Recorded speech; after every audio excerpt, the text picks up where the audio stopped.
And we are, I must admit, standing by. There's the press conference with Putin and, I'm sorry, Freudian slip. I meant to say Trump. Same thing, though, right? Press conference with Putin Tang is what we want to call him. Trump and the British Prime Minister is going to commence shortly. So we may have to jump into that momentarily. So do stay tuned there. We're back up on our stream, Facebook, Twitter, and YouTube. My guest is the director of the Moscow Project and a senior fellow at American Progress, where he focuses on European security and U.S.-Russia policy. He has served in the U.S. Department of State in a number of different positions, and obviously brings a great deal of expertise. He was a speechwriter for Secretary John Kerry. And speaking of London, he received his master's degree from the London School of Economics. Max Bergmann joins us now. Max, good morning. How are you? Good. How are you? Just fine, just fine. So, I forgive my, I know we're supposed to be focusing on Moscow, but um, I'd also like to relate it to what we're watching now. Any moment now, Trump and May are going to come out. You studied at the London School of Economics. What do you make of Trump's assault on Theresa May on last night, and how much of that assault was him doing Putin's work? It's really unbelievable. That it's sort of become cliche that we have a special relationship with the UK, but we really do, in fact, have a special relationship with the UK. And those that work in sort of the national security world see it, I think, most vividly in how closely we cooperate in sort of intelligence sharing, our military interoperability. We work together extremely closely. And the president, it's a bit like, he's sort of taking a wrecking ball to that. Mm-hmm. I mean, it is simply unconscionable to go to a foreign country, let alone our closest ally, and basically immediately jump in and interfere in their domestic political situation. And right now, Theresa May's government may fall. There was thoughts earlier in the week that she might face a vote of no confidence. And this is all over the fight over Brexit, and that her foreign minister resigned, Boris Johnson, who is sort of the chief architect of Brexit. He's sort of kind of a smarter UK version of Donald Trump in some ways, and so they're having this great political turmoil. And the thing that every American president would do would be to stay out of that. And Trump has gone in and deliberately intervened in such a way that undermines Theresa May, undermines the prime minister. And so I think the press conference that we're about to see is going to be really fascinating. It could be this sort of Love Actually, Hugh Grant standing up to the American president, because it's in Theresa May's, I think, political interest to do such a thing. The Brits right now feel like it's a sort of affront to their pride what Trump is doing, and they have a very divided political press. And you look at their newspapers this morning, and the conservative press is like, get out Trump. They are vigorously and this is the pro-American conservative side of the house. So this is really bad, and it's not just something that we'll be able to fix, once, as soon as Trump leaves or whenever there's a post-Trump period. It's not going to be easy to just correct this. Once you sort of destroy trust in a relationship, it's really hard to build it back. And so I'm really nervous about the rest of this visit, and of course about his visit coming up with Putin. We've never seen anything like this before, have we? In terms of a No. president, and if her government goes down, then it'll probably be the first time that it would a British prime minister would go down, having just so recently met with a U.S. president. Yeah. And people may not be willing to see. Well, a lot of the punditry isn't even willing to accept what you and I are talking about now. But that would not be much of a coinkydink to me. No, I think what is really startling here is that, in some ways, the order of Trump's trip makes sense in terms of foreign policy world. You meet with your NATO allies in the first stop, then you meet with your closest ally, the Brits, all before this sort of really, important summit with Vladimir Putin, where you're going to face off with the Russians. You sort of get your allies with you, and you have this sort of united front. But Trump is doing the exact opposite. He came in to NATO attacking it vigorously. It's a little bit like a Category 5 hurricane approached Brussels. And we were all holding our breath. The good thing is that Trump didn't actually just blow up NATO, which there was fear that he might have. And it sort of left as a Category 3 the Trump trip, but then picked up steam over the English Channel and is now hitting the UK and our special relationship as a Category 5. He's essentially causing discord, attacking our allies before meeting with the Russian leader. And it's important to understand what Russia's foreign policy strategy is. Mm-hmm. Russia wants to divide Europe. They want to divide the transatlantic alliance. And the reason why is because a united Europe prevents their ability to use their great military power to leverage, to poke, to twist the arms of smaller European countries. Russia wants a return to kind of, sort of a 19th century Europe where a balance of power politics, where might makes right, and they can sort of get their way. And what's preventing them from doing that is a united Europe, is the United States, is the transatlantic alliance. So anything that divides Europe advances Russia's interests. So what we've seen is a trip that is essentially a dream for Russian foreign policy, is advancing Russian foreign policy goals. And you really have to start asking, why is Trump doing this? Well, specifically, too, Max Bergmann with his folks at the Moscow Project, isn't it true that Russia interfered, influenced, and hacked the Brexit vote the same way they did our election here in America? So what we're seeing is that, one thing that has made us different than Europe. Europe has a lot of experience of Russian interference, and the Russians have been much bolder in the past in interfering in European elections and in European politics.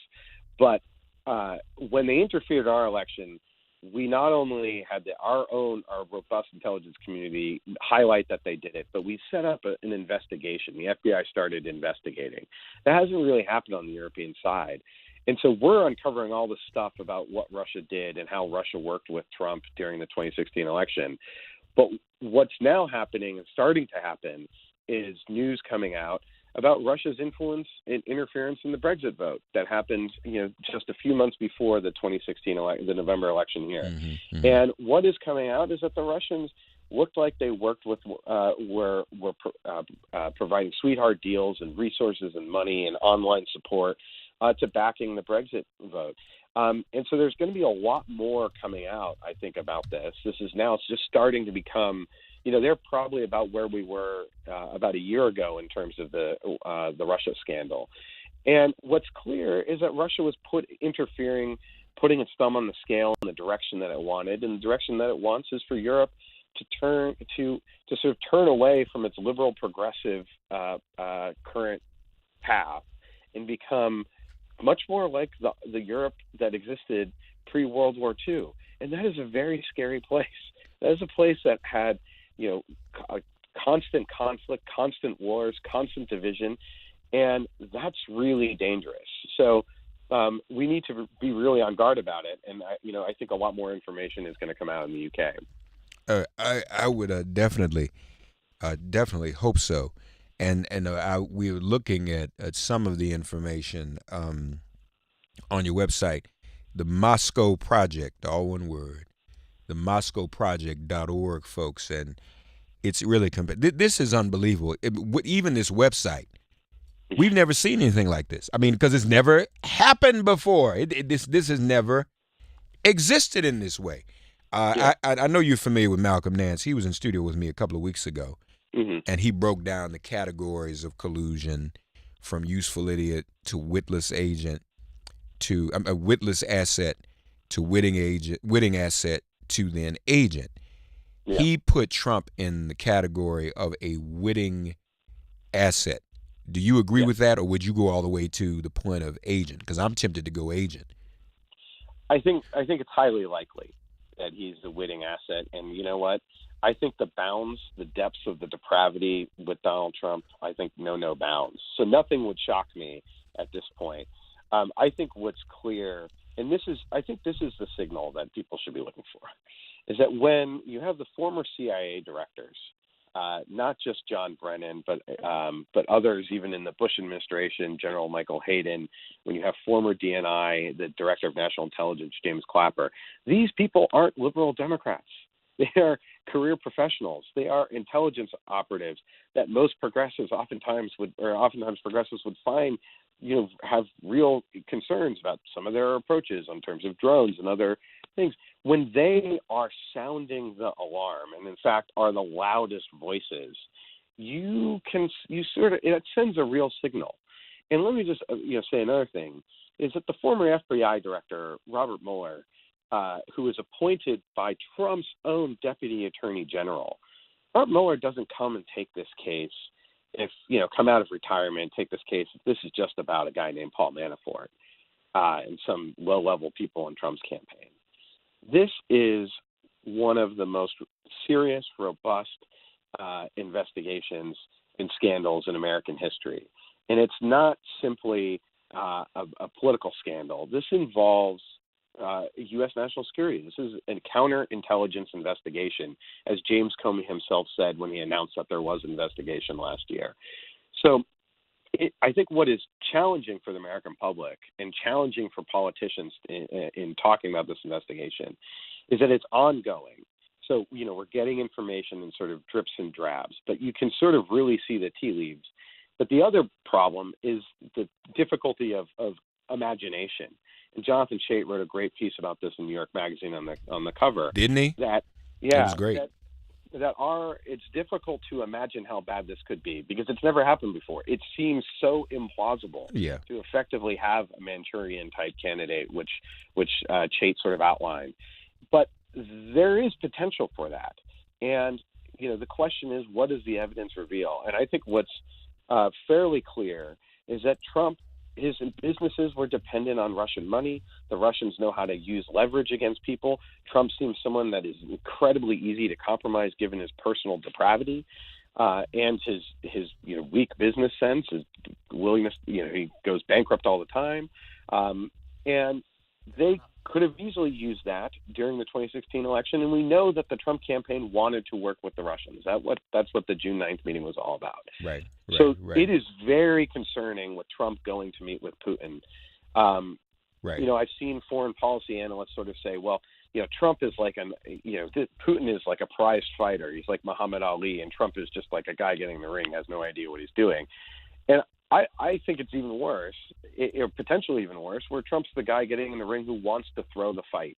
Yeah. You're right. If he wants to throw the fight. Wait, Eddie, because y'all, Max, we've got to do this again because I need to talk to you about Kavanaugh, Kennedy, Deutsche Bank, and all of that, and that relationship to Russia. Man, look, really, really great work that you're doing, and we appreciate you. Let's reconvene and have even more in depth because we're going to try to get a minute or two of this press conference in. Okay, buddy? All right. That would be great. Thank Max Bergmann, the Moscow Project.com, all one word. Thank you, Max, okay? Thanks a lot. Thanks for having me. All right, take care now. Bring me up from my computer, if you would, Andrew, for the press conference. Of any two countries in the world. Whether it is our pilots deterring the use of chemical weapons in Syria or defeating Daesh, our soldiers at the forefront of NATO's presence in Eastern Europe, our navies in the Pacific enforcing sanctions on North Korea, or our unparalleled intelligence sharing partnership thwarting attacks. Our security cooperation is saving lives here in Britain, in America, and right across the world. That partnership is set to grow, with our armies integrating to a level unmatched anywhere, and the UK set to spend £24 billion on US equipment and support over the next decade. Today, we've also discussed how we can deepen our work together to respond to malign state activity, terrorism and serious crime. In particular on Russia, I thanked President Trump for his support in responding to the appalling use of a nerve agent in Salisbury, after which he expelled 60 Russian intelligence officers. And I welcomed his meeting with President Putin in Helsinki on Monday. We agreed that it is important to engage Russia from a position of strength and unity, and that we should continue to deter and counter all efforts to undermine our democracies. Folks, we're leaving the radio, but we're still streaming on Facebook, Twitter, YouTube. If you want to follow a little bit more of the press conference, I'm going to let it run for a little while. If all minds are clear, have a great weekend. It's been made plain. As the UK leaves the European Union, we will pursue an ambitious US-UK free trade agreement. The Chequers Agreement reached last week provides the platform for Donald and me to agree an ambitious deal that works for both countries right across our economies. A deal that builds on the UK's independent trade policy, reducing tariffs, delivering a gold standard in financial services cooperation, and, as two of the world's most advanced economies, seizing the opportunity of new technology. All of this will further enhance our economic cooperation, creating new jobs and prosperity for our peoples for generations to come. The UK-US relationship is also defined by the role we play on the world stage. Doing this means making tough calls, and sometimes being prepared to say things that others might rather not hear. From the outset, President Trump has been clear about how he sees the challenges we face, and on many we agree. For example, the need to deal with the long-standing nuclear threat of DPRK, where the agreement in Singapore has set in train the prospect of denuclearisation, to which the UK is proud to be contributing expertise. Or the need to address the destabilising influence of Iran in the Middle East, where today we've discussed what more we can do to push back on Iran in Yemen and reduce humanitarian suffering. Or the need for NATO allies to increase their defence spending and capability, on which we saw significant increases at yesterday's summit. This includes Afghanistan, where this week I announced a further uplift of 440 UK troops, an ongoing commitment to a mission that began as NATO's only use of Article 5, acting in support of the US. Finally, let me say this about the wider transatlantic relationship. It is all of our responsibility to ensure that transatlantic unity endures, for it has been fundamental to the protection and projection of our interests and values for generations. With US leadership at its foundation, its beating heart remains our democratic values and our commitment to justice. Those values are something that we in the UK will always cherish, as I know the US will too. It is the strength of these values and the common interests they create that we see across the breadth of our societies in North America and Europe. And that is why I'm confident that this transatlantic alliance will continue to be the bedrock of our shared security and prosperity for years to come. Mr. President. Thank you very much. Thank you. Prime Minister, thank you very much. And it is my true honor to join you at this remarkable setting, truly magnificent, as we celebrate the special relationship between our two countries. On behalf of the American people, I want to thank you for your very gracious hospitality. Thank you very much, Teresa. Last night, Melania and I were delighted to join you and Philip for dinner at the magnificent Blenheim Palace. It was a wonderful and memorable evening that we will not soon forget. It was really something very special. Today, it's a true privilege to visit historic Chequers that I've heard so much about and read so much about growing up in history class, and to continue our conversation, which has really proceeded along rapidly and well over the last few days. For generations, our predecessors have gathered at this stunning retreat to strengthen a bond that is like no other. The relationship between our two nations is indispensable to the cause of liberty, justice, and peace. The United Kingdom and the United States are bound together by a common historic heritage, language, and heroes. The traditions of freedom, sovereignty, and the true rule of law were our shared gift to the world. They are now our priceless inheritance to a civilization. We must never cease to be united in their defense and in their renewal. Before our dinner last night, Melania and I joined Prime Minister May, Mr. May, and the Duke and Duchess of Marlborough for a tour of the Winston Churchill exhibit at Blenheim Palace. It was something very special. It was from right here at Chequers that Prime Minister Churchill phoned President Roosevelt after Pearl Harbor. In that horrific war, American and British service members bravely shed their blood alongside one another in defense of home and in defense of freedom. And together we achieved a really special, magnificent victory, and it was total victory. Prime Minister May and I have just come from a very productive NATO summit. That was truly a productive summit, where my top priority was getting other NATO members to pay their full and fair share, and the Prime Minister was right there with me. I want to thank you, Prime Minister, for the United Kingdom's contribution to our common defense. The UK is one of the handful of nations, 5 out of 29. Not good, but it's going to get better really fast. In addition to the United States meeting the 2% GDP minimum defense spending commitment. During the summit, I made clear all NATO allies must honor their obligations, and I'm pleased to report that we have received substantial commitments from members to increase their defense spending and to do so in a much more timely manner.